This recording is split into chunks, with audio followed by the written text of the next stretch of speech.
Bugun shu kattagina qora kurushkadan san'at asari yaratamiz. Qani ketdik. Tapichkamni ham vavo deb qo'yinglar. Bundan oldingi relsimda bir ikkita aqlli opaxon okaxonlar yozishibdi.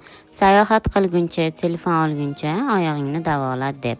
Ba'zan inson juda xohlaydi, harakat qiladi, orzu qiladi, yig'lab Allohdan so'raydi. Lekin agar Alloh xohlamasa, u narsa baribir bo'lmaydi. Alloh menga ham sinov bergan. Men ham davolanishga, sog'ayishga qancha urinmadim. Lekin shifoni faqat u bergandek, u istamasa hech qanday davo foyda bermas ekan.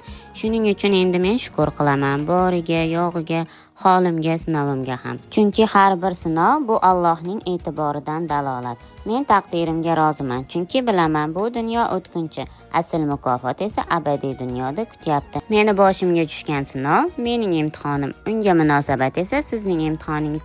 Birovni og'rig'ini bilmasdan hukm qilganlarga siz nima deb javob bergan bo'lardingiz?